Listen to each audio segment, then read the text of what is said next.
Good morning, students. Welcome to my online class. Today we'll study from class 12th, chapter 7, the interview, first part. I will be explaining both in Hindi as well as also in English. तो हम लोग शुरुआत करते हैं chapter 7, the interview. तो आप सभी को तो पता ही होगा ये इंटरव्यू, जो इंटरव्यू शब्द है, ये हम लोग हिंदी में इसको कहा जाता है साक्षात्कार। तो आपने कई तरह के इंटरव्यू के बारे में सुना होगा। लोग जो जॉब जिसको जॉब पाना रहता है, उन लोग भी इंटरव्यू की तैयारी करते हैं और उन लोग भी इंटरव्यू देते हैं, साक्षात्कार देते हैं। उसी तरह से बड़े-बड़े नेता लोगों का इंटरव्यू होता है, प्रधानमंत्री लोगों का इंटरव्यू होता है और ऐसे ही बहुत सारे लोगों का इंटरव्यू आपने सुना है या उनको देखा होगा टीवी में भी प्रधानमंत्री नरेंद्र मोदी का भी इंटरव्यू लेते हुए अक्षय कुमार के द्वारा और भी बहुत सारे ऐसे आपने देखा है। लेकिन बहुत ऐसी चीज़ें हैं जो कि पुस्तकों में पढ़ा भी जाता है इंटरव्यू। तो उसी को यहाँ पर जो हमारे लेखक है आज क्रिस्टोफर सिल्वेस्टर, उसके द्वारा मतलब इन्होंने जितने भी इंटरव्यू लिया गया था उसका एक संकलन किया था, उसको इकट्ठा किया था और उसी का छोटा सा हिस्सा कुछ अंश यहाँ पर डाल दिए गए हैं। तो हम शुरुआत करते हैं। From the introduction to the Penguin book of interviews edited by Christopher Sylvester, ये जो है उसका इंट्रोडक्टरी पार्ट से लिया गया है। ये पेंगुइन बुक जो मैं हाईलाइट कर रहा हूँ, ये पेंगुइन बुक उन्होंने एक पुस्तक लिखी थी और उसी में ये जो इंट्रोडक्शन दिया है इंटरव्यू के बारे में, उसी का यहाँ कुछ अंश सिल्वेस्टर ने यहाँ रख दिया है। अबाउट द ऑथर, तो लेखक के बारे में हम थोड़ा सा देख लेते हैं। Christopher Sylvester, 1959, was a student of history at Peterhouse, Cambridge। ये जिसके बारे में दिया हुआ है क्रिस्टोफर सिल्वेस्टर, 1959 में इसका जन्म हुआ था। वो एक स्टूडेंट थे, विद्यार्थी थे इतिहास के, कहा पीटर हाउस कैम्ब्रिज में। He was a reporter for private I for 10 years। तो उन्होंने एक संवाददाता का भी काम किया था। रिपोर्टर मतलब संवाददाता का काम किया था। ये जो चैनल है प्राइवेट आई, उसके लिए 10 साल तक उन्होंने संवाददाता का काम किया था। And has written features for Vanity Fair, और उन्होंने इसके लिए बहुत सारे लेख भी लिखे हैं, वैनिटी फेयर इत्यादि। फॉलोइंग इज एन एक्सर्प्ट, तो यहाँ जो हम लोग अभी पढ़ने जा रहे हैं वो एक भाग है, हिस्सा है। एक्सर्प्ट करते छोटा सा भाग है, टेकन फ्रॉम हिज इंट्रोडक्शन, जो कि उसका परिचय से लिया गया, इंट्रोडक्शन से लिया गया है। क्या का? Indian book of interviews. An anthology, anthology का अर्थ होता है संकलन, संग्रह, संकलन करना, बहुत सारे चीजों को एकत्रित करके रखना, उसको कहा जाता है एंथोलॉजी। मैंने हाईलाइट कर दिया है। From 1859 to the present day, तो उन्होंने जितना भी इंटरव्यू हुआ है 1859 से लेकर के to the present day, present day कहने का अर्थ है ये जो लेख लिखा है क्रिस्टोफर सिल्वेस्टर ने 1993 में लिखा है। तो 1859 से लेकर के 1993 तक जितने भी इंटरव्यू हुए हैं उन्होंने उसका एक संकलन किया है और उसमें से जितने भी बहुत सारे इंटरव्यूज हैं उसमें से एक इंटरव्यू को यहाँ ला करके उन्होंने रख दिया है। मतलब केवल एडिटिंग का काम किया है इस क्रिस्टोफर सिल्वेस्टर ने, उससे अधिक उन्होंने अपनी ओर से कुछ भी नहीं डाला है इसमें। जैसा इंटरव्यू लिया गया है उसको यहाँ ला करके रख दिया है, बस उन्होंने एडिटिंग का काम किया है। तो ये भाई ये दो भागों में विभक्त है। तो पहला पार्ट है, इसमें मतलब जो भी इंटरव्यू के बारे में जो लाइक और डिसलाइक है, जो लोग पसंद करते हैं और जो लोग पसंद नहीं करते हैं, और कुछ लेखकों के जो मत है इंटरव्यू के इंटरव्यू के बारे में जो उनका मत है, उसको यहाँ पर दर्शाया गया है। लेकिन सेकंड पार्ट जो है यहाँ हम लोग नीचे देखेंगे, सेकंड पार्ट में भी बटा हुआ है।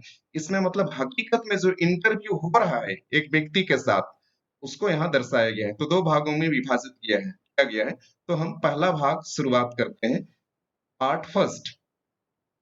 Since its invention a little over 130 years ago, तो इसके आविष्कार होने से थोड़ा सा पहले, इन्वेंशन का अर्थ तो होता है आविष्कार, इसके आविष्कार होने से थोड़ा सा पहले 130 वर्ष 130 वर्ष पहले the interview has become a common place of journalism. तो ये जो इंटरव्यू है या जो साक्षात्कार है, एक कॉमन प्लेस बन चुका है। कॉमन प्लेस मतलब साधारण प्लेस बन चुका है, एक साधारण जगह बन चुका है ऑफ जर्नलिज्म। इसके लिए पत्रकारिता के लिए एक साधारण चीज बन चुका है। कॉमन प्लेस मतलब जो कॉमन हो, मतलब साधारण चीज बन चुका है।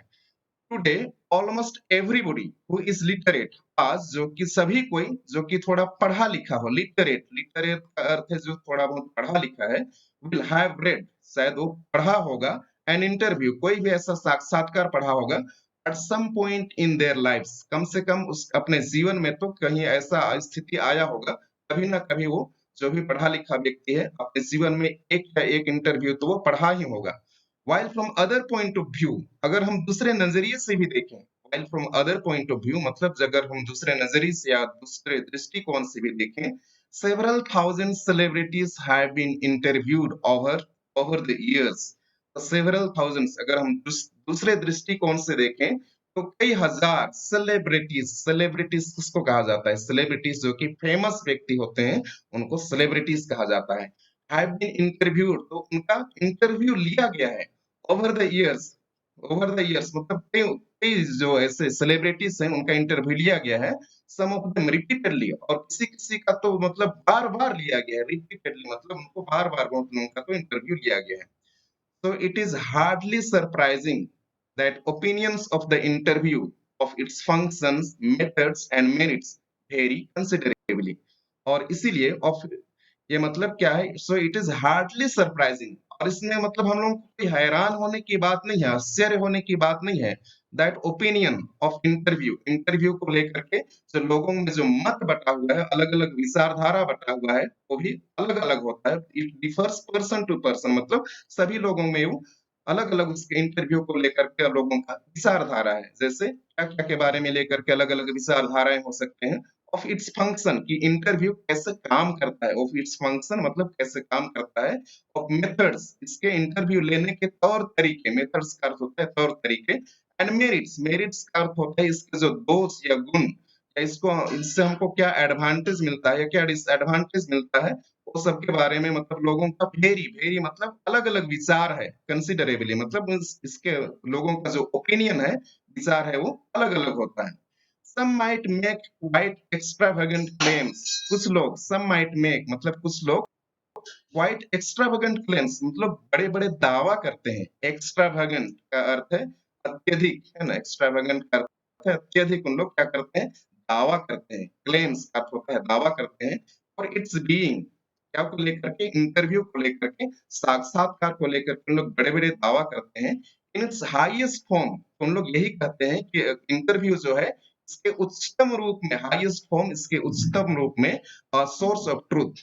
तो मतलब ये क्या है, जो इंटरव्यू है वो मतलब एक क्या है, स्रोत है। स्रोत है क्या का, सच्चाई का स्रोत है। कि उसका हाईएस्ट फॉर्म में देखा जाए तो सच्चाई का स्रोत है, क्योंकि सच्चाई हम लोग को यहीं से प्राप्त होता है, इंटरव्यू से ही हमको पता होता है कि व्यक्ति का मतलब जो भी हो उसकी सच्चाई क्या है, उसकी पसंद नापसंद क्या है। हमको जब व्यक्ति अगला व्यक्ति से सवाल पूछता है, प्रश्न पूछता है, तभी हमको क्या मिलता है, जानकारी मिलती है और उसका हकीकत का पता चलता है। इसलिए कहा गया है highest form of source of truth, मतलब सच्चाई का हाईएस्ट फॉर्म का क्या है, स्रोत है। एंड इट्स प्रैक्टिस, और अगर दूसरी तरफ देखा जाए, अगर जो इसको प्रैक्टिस कर रहे हैं, जो इंटरव्यू ले रहे हैं, प्रैक्टिस मतलब जो इंटरव्यू ले रहे हैं या तो इंटरव्यू कर रहे हैं, एंड आर्ट, इनके लिए एक क्या है, एक कला है। मतलब सबके लिए इंटरव्यू लेना एक वश, मतलब सबके वश की बात नहीं है। मतलब इसका प्रैक्टिस करना भी या तो इंटरव्यू लेना भी क्या है, एक कला है। Others, दूसरे लोग, usually celebrities who see themselves as its victims, और दूसरी तरफ ऐसे भी लोग हैं, ऐसे भी सेलिब्रिटीज हैं, ऐसे भी जो फेमस लोग हैं, हु सी themselves, जो अपने आप को देखते हैं एज विक्टिम्स। एज विक्टिम्स मतलब इसका शिकार हुआ पाते हैं अपने आप को, पीड़ित पाते हैं। मतलब इंटरव्यू का बहुत लोग क्या हो गए हैं, शिकार हो गए हैं, या तो इसका उन लोग पीड़ित हो गए, इंटरव्यू से पीड़ित हो गए। माइट डिस्पाइज द इंटरव्यू, तो ऐसे लोग इसको क्या करते हैं, घृणा करते हैं। डिस्पाइज, डिस्पाइज का अर्थ होता है घृणा करना। द इंटरव्यू, ऐसे साक्षात्कार से बहुत सारे लोग घृणा करते हैं। As an unwarranted intrusion into their lives, तो उन लोग इसको अनुचित तरीके से, अनवारंटेड का अर्थ होता है अनुचित तरीके से, इंट्रूजन, इंट्रूजन मतलब दखल अंदाजी करना, किसी की जिंदगी में घुस जाना बिना पूछे ही, या तो घुसपैठ करना। तो इंट्रूजन का अर्थ होता है घुसपैठ करना। तो जो कि अनुचित घुसपैठ करते हैं इनटू देयर लाइव्स, उनके जीवन में, और feel that it somehow diminishes them, या तो उन लोग अनुभव करते हैं कि किसी ना किसी तरह से, समहाउ मतलब किसी ना किसी तरह से उनको क्या करता है, छोटा कर देता है। डिमिनिश, डिमिनिश का अर्थ होता है उनका, उन लोग का इज्जत घट जाता है, या तो उन लोग थोड़ा छोटा हो जाते हैं। उदाहरण के तौर पर हम लोग समझ सकते हैं, हमारा जो क्रिकेटर है हार्दिक पांड्या, कॉफी विद करण उन्होंने जो उसको इंटरव्यू लिया गया था और उन्होंने बहुत सारा कुछ ऐसे बात कह दी थी और जिसके कारण से उस पर बैन भी कर दिया गया था। तो ऐसे लोगों की बात कही जा रही है, तो कुछ लोग शिकार हो जाते हैं, क्या-क्या इंटरव्यू का शिकार हो जाते हैं और जिसके उनका पीड़ित हो जाते हैं और जिस कारण से उन लोग इंटरव्यू को या इस साक्षात्कार के प्रति उनके मन में क्या हो जाता है, नफ़रत हो जाता है, उन लोग घृणा करने लगते हैं।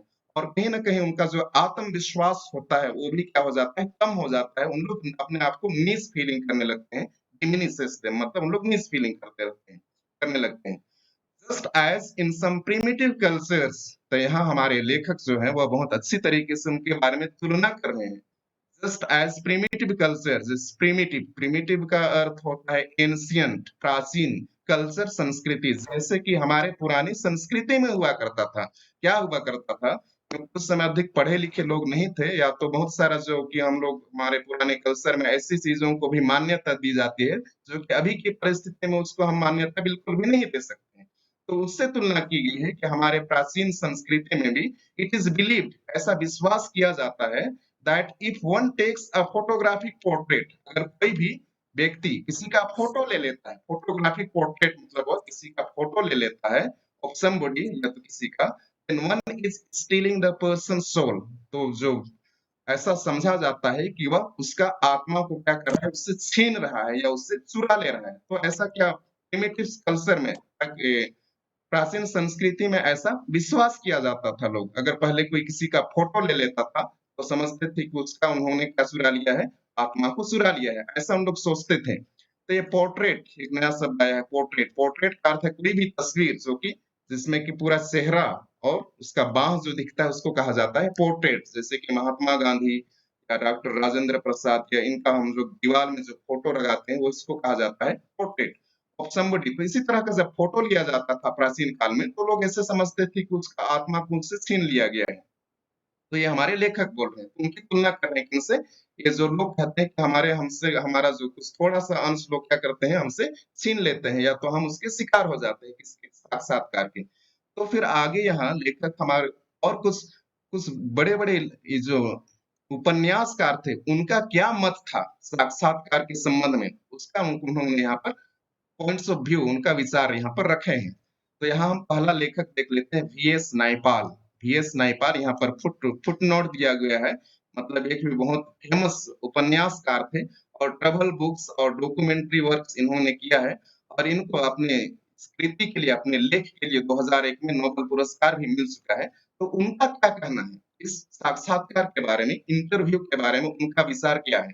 फील्स तो वो अनुभव करते हैं that some people are wounded by interviews तो वीएस नायपाल कहते हैं कि उसका अनुभव है कि साक्षात्कार से इंटरव्यू से लोग क्या हो जाते हैं घायल हो जाते हैं wounded interviews and lose a part of themselves और उन लोग अपना कुछ हिस्सा उन लोग खो देते हैं पार्ट ऑफ themselves lose मतलब खोना पार्ट ऑफ themselves अपना कुछ हिस्सा खो देते हैं तो यहाँ कहने का मतलब ये है कि अपना हिस्सा खो देते हैं मतलब जरूर जब इंटरव्यू होता है लोगों का कुछ प्राइवेसी सामने आ जाता है लोगों के सामने और जिसके कारण से उनका मतलब जो कॉन्फिडेंस है जो आत्मविश्वास है वो थोड़ा सा डगमगा जाता है उन लोग उसको खो देते हैं कहने का अर्थ यही है अगला हम देखते हैं लेखक लिविस कैरोल तो इसका क्या मत है इंटरव्यू को लेकर के Lewis Carroll the creator of Alice in Wonderland ये अगला जो लेखक है ये भी बहुत प्रसिद्ध उपन्यासकार है यहाँ लेखक ने बड़े बड़े उपन्यासकारों का नाम रखा है और उनका विचार यहाँ पर रखा है तो ये भी लुइस कैरोल जो है बहुत ही प्रसिद्ध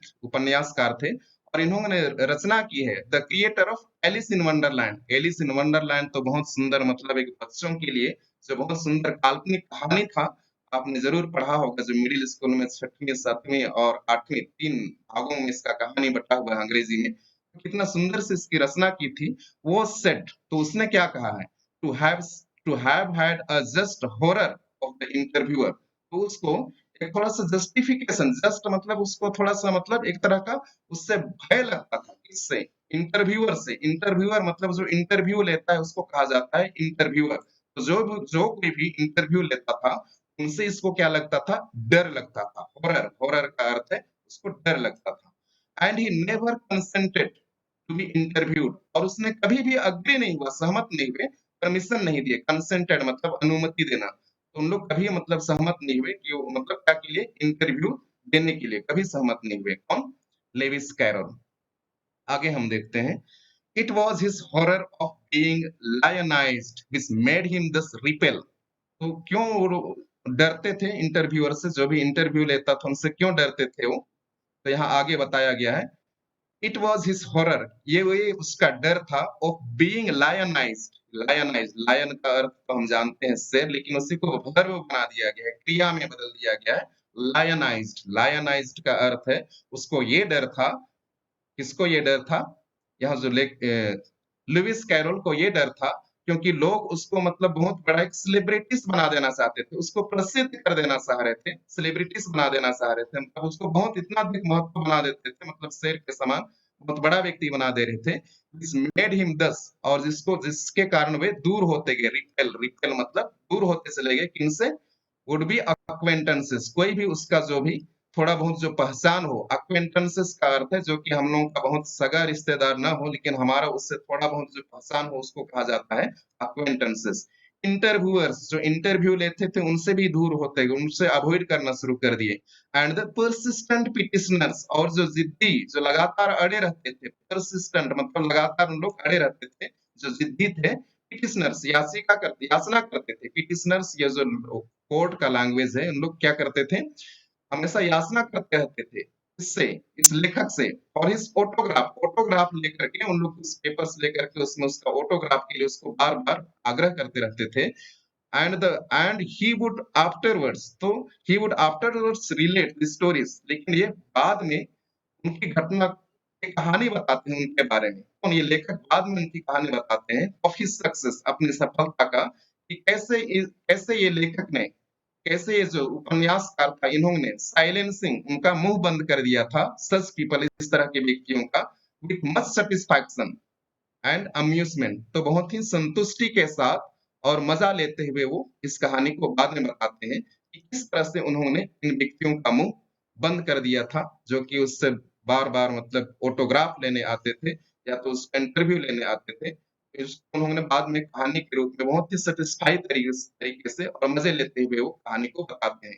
तो यहाँ पर ये जो लेखक, ये जो उपन्यासकार है, वो इसलिए वो मतलब, क्योंकि इतना अधिक उसको फेमस कर दे रहे थे, उसको लायनाइज्ड मतलब बहुत अधिक उपलब्धि उसको देना चाह रहे थे, ताकि जहाँ कहीं भी वो निकलता था लोग उसके पीछे पड़ जाते थे, और कहीं न कहीं उसका जो जो अपना प्राइवेसी है वो भी बाहर आ सकता था, और इसलिए उनसे वो क्या करने लगे? अवॉइड करने लगे, उसको निकलना मुश्किल हो जाता था। जैसे हम जानते हैं कोई भी सेलिब्रिटीज़, चाहे वो सलमान खान हो या कोई भी, अगर कहा जाए कि यहाँ सलमान खान आया है, तो लोग उसके पीछे पड़ जाते हैं, उसको देखना चाहते हैं। सभी जितने भी पत्रकार हैं, ऐसे भी लोग उसके पीछे पड़ जाते हैं, अपना ऑटोग्राफ उसको मतलब लेना चाहते हैं कि ये सलमान खान हमको ऑटोग्राफ दिया है, इस तरह का उन लोग दिखाना चाहते हैं, तो उनको दिक्कत हो जाता है, और इसीलिए ये जो उपन्यासकार थे, वो भी क्या करते थे? पत्रकारों से अवॉइड करते थे, उनसे दूर रहना चाहते थे।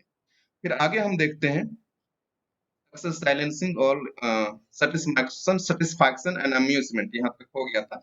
अगला जो उपन्यासकार है, जो नोवेलिस्ट है, वो है Rudyard Kipling. Rudyard Kipling expressed an even more condemnatory attitude towards the interviewer। यहाँ जो अगला जो उपन्यासकार है, ये भी बहुत बड़े उपन्यासकार है, नोवेलिस्ट है, रुडयार्ड किपलिंग, जो कि जंगल बुक इन्होंने लिखा है, जो कि जानते हैं बच्चों के बीच में कितना फेमस था ये जंगल बुक, उसी का ये लेखक है Rudyard Kipling.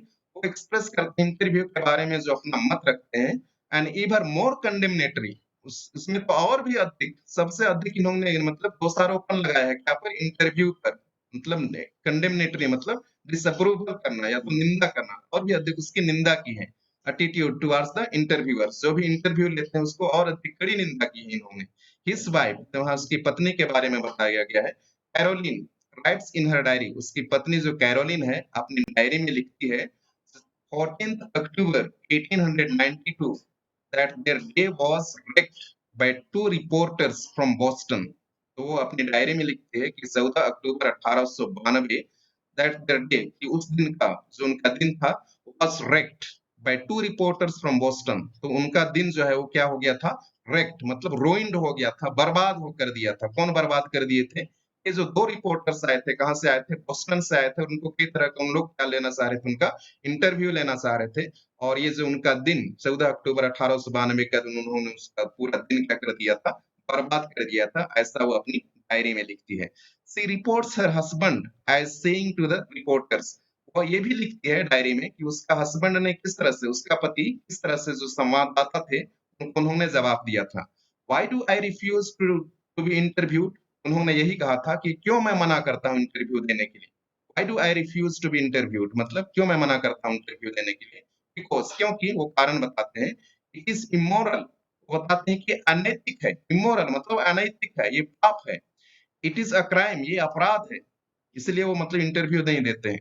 Just as much of a crime as an offence against my person, ये उतना ही अपराध है जितना कि मेरे ऊपर, अगेंस्ट माई पर्सन मतलब मेरे ऊपर, मतलब आप क्या कर रहे हो, मतलब मेरे ही शरीर पर आप क्या कर रहे हो, प्रहार कर रहे हो। एंड एज असोल्ट मतलब प्रहार कर रहे हो, है ना, कि क्या दे करके, इंटरव्यू लेकर के, मेरे मानो कि मेरे शरीर पर आप क्या कर रहे हो, आघात कर रहे हो, प्रहार कर रहे हो। तो इसी तरह से क्या है, एक अपराध है बोल रहे हैं। And just as much merits punishment, और उसको तो उसका उतना ही अधिक क्या मिलना चाहिए, सजा देना चाहिए। मेरिट्स मतलब उस मेरिट्स का अर्थ होता है जितना वो डिजर्व करता है, तो उसके लिए जितना वो डिजर्व करता है उसके लिए उतना सजा तो मिलना ही चाहिए, कहता है। It is cowardly and vile. तो ये क्या है कि कायरता है। क्वार्डली, क्वार्डली का अर्थ होता है कायरता। एंड वाइल, वाइल का अर्थ होता है घृणित। ये तो बहुत ही कायरता और क्या है, घृणित काम है। नॉर मतलब क्या चीज घृणित, कायरता और घृणित काम है। Interview, no respectable man would ask it. तो आगे और आगे जोड़ करके वो कहता है कि कोई भी ऐसा सम्मानीय व्यक्ति है जो कि उसके लिए वो अपना वुड आस्क इट मतलब वो मांग नहीं करेगा। कोई भी सम्मानीय व्यक्ति होगा जो कि इस इंटरव्यू का मांग नहीं करेगा।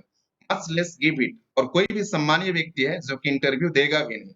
मतलब जो मतलब सम्मानीय व्यक्ति नहीं होगा वही देगा, कहने का अर्थ है कि यहाँ पर इस व्यक्ति का है। Yet, Kipling had himself perpetrated such an assault on Mark Twain only a few years before. तो यहाँ पर लेखक उसकी जो इस तरह से बातें कर रहा है यहाँ सबके सामने, तो अपनी अपना जो विचार रख रहा है इस पर, इंटरव्यू पर, लेकिन यहाँ लेखक उसकी पोल खोलते हुए कहते हैं, लेखक मतलब हमारे बुक के लेखक उसकी पोल खोलते हुए कहते हैं, yet मतलब फिर भी, किपलिंग हैड हिमसेल्फ परपरेटेड, किपलिंग तो खुद भी वो क्या किया था, पाप किया था। परपरेटेड मतलब होता है कमिटेड, मतलब वो भी क्या किया था, पाप किया था, इमोरल काम किया था। सच एन असोल्ट मतलब वो भी इंटरव्यू लिया था। किसका इंटरव्यू लिया था, on mark twine only a few years before, कुछ ही साल पहले उन्होंने मार्क ट्वाइन का उन्होंने इंटरव्यू लिया था। तो हम क्या हिपोक्रेसी हम देखते हैं, जिस तरह से लेखक ने इंटरव्यू के प्रति अपना विचार रख रहा है, लेकिन उन्होंने तो खुद भी उस क्राइम को कमिट किया था, जो कि बोल रहा है कि इंटरव्यू देना मतलब एक पाप है, लेकिन वो खुद भी इंटरव्यू मतलब लिया है मार्क ट्वेन का। तो यहाँ पर लेखक एक प्लस उसकी पोल खोलते हुए उसकी बात को रख रहे हैं। तो मतलब हम देखते हैं किस तरह से हिपोक्रेसी हम देखते हैं। अगला लेखक हम देखते हैं H G Wells. H G Wells in an interview in 1894 referred to the interviewing ordeal। तो एस एस जी वेल्स ये भी एक बहुत बड़े उपन्यासकार थे, और इन्होंने जो अपना इंटरव्यू था इन 1894 रिफर्ड, उस पर रिफर करते हुए कहते हैं to the interviewing interviewing ordeal. Interview को क्या कहते हैं, साक्षात्कार को क्या कहते हैं, वो कहते हैं एक कठिन परीक्षा कहते हैं। ऑर्डिल का अर्थ है कठिन परीक्षा, कठिन परीक्षा, या जो व्यक्ति मतलब उसको कई तरह के मतलब अनप्लेजेंट एक्सपीरियंस हुआ है, मतलब इंटरव्यू को एन अनप्लेजेंट एक्सपीरियंस की तरह देखते हैं, कठिन परीक्षा की तरह देखते हैं। कौन, S J Wells. S J Wells मैं हाईलाइट कर देता हूँ इसको भी। एस जे वेल्स जो है इंटरव्यू उनके लिए क्या है, कठिन परीक्षा है, अनप्लेजेंट एक्सपीरियंस की तरह है।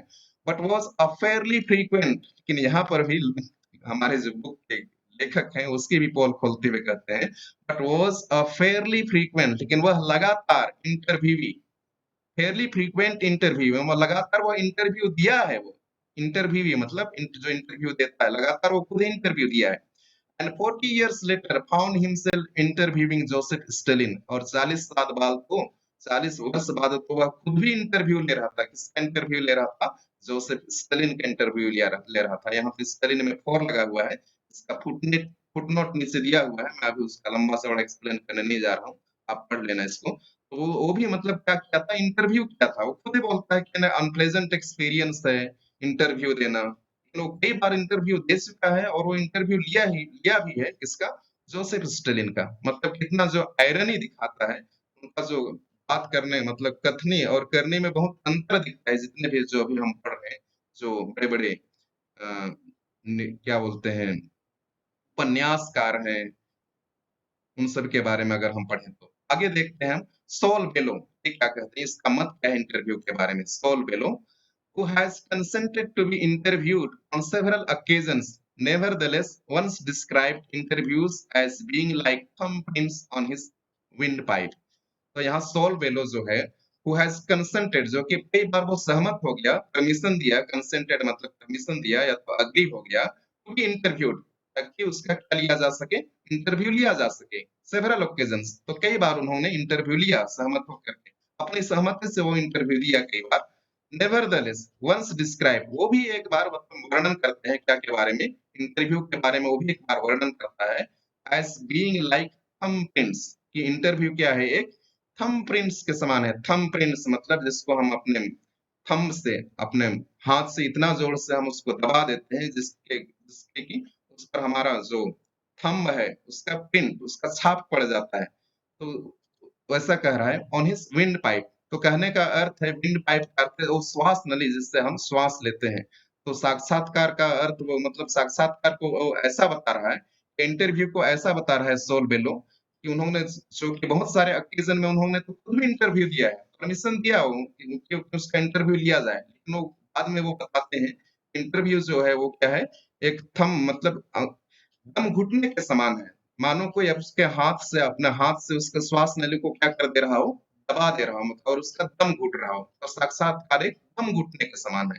थंब इम्प्रिंट्स, थंब इम्प्रिंट्स मतलब हाथ से जो है उसका श्वासन श्वासन नली को मतलब दबा दे रहा हो उस तरह से। ठीक है, तो यहाँ फिर यहाँ तक जितने भी जो लेखक थे या जो उपन्यासकार थे उनका व्यू हमने देख लिया।